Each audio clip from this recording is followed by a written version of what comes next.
I don't consider myself to be a religious man, but if I was to believe in a religion, it would probably be in the Force.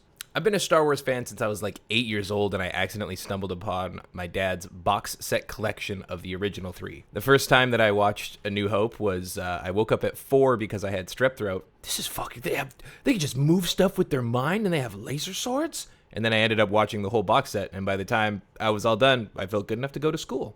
I remember when the original Battlefronts had released. By the time I started playing them on the PS2, they would give them to you in like both games in one set. And I just grabbed it because it was like, oh, this is Star Wars. This looks great. These are the best games to ever exist. Maybe it was just me in my own little circle, but the hype around the re-release of Battlefronts was like, knock your socks off, twist your balls up, squeeze them real tight, and get you hyped up. I remember I stayed home from welding school to play this game. Battlefront 1 was okay.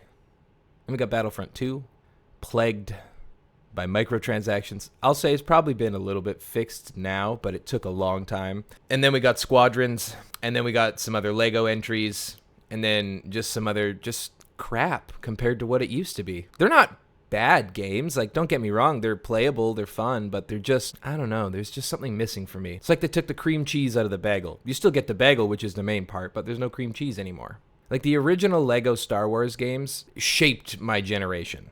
They were fucking brilliant. They bred a whole franchise of Lego games, like Lego Marvel, Lego City, all this other stuff. So I'm just really hoping that Star Wars Outlaws can live up to the hype.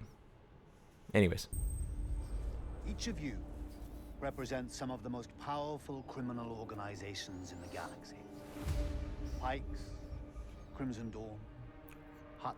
Okay, Crimson Dawn looks cool. It's a golden age for the underworld. The Empire controls every corner of the galaxy, but they're distracted by a rebellion that won't quit. It's an opportunity to make millions. Okay, Vess. The underworld. Make millions.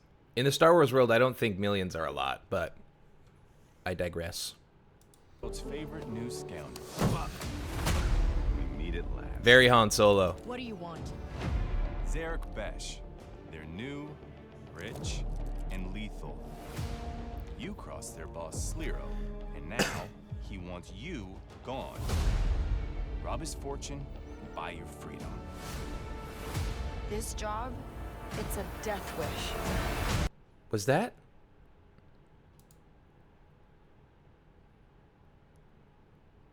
Well, now we got a timeline. Now we know where this takes place between episode 5 and 6. That's fucking cool. I'm in. Wow. Live and die by your reputation. You want to survive? Know the players. You're new to this world. What's your problem? Come back when you're not. Jabba, right? Look, don't try anything. Jabba the Hutt? Jabba's palace. Let's go. I got a whole crew surrounding the... Okay, we're skipping that part. For about as long as I can remember, it's just been me and Nix. Doing what we have to survive. This job is my one Yo, shot. Speeder, let's go. But if we're gonna pull this off, we need the right crew It looks good. and the right ship.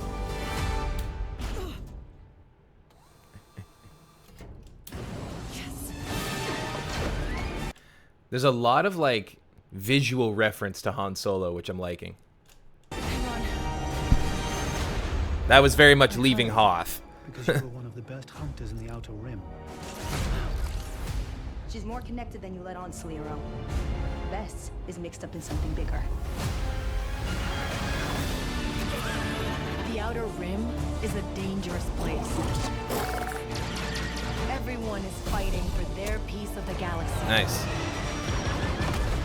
But all I want is to live free. So I'm gonna risk it all. Hold on, Nick! Ooh.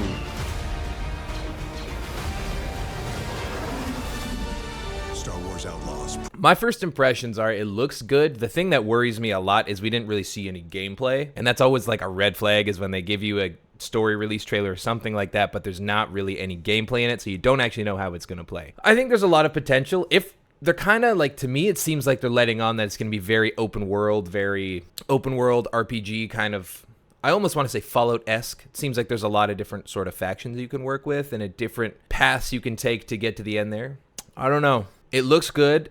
I'm excited, but I'm expecting to be hurt again. Anyways, I just want to talk about that. See ya.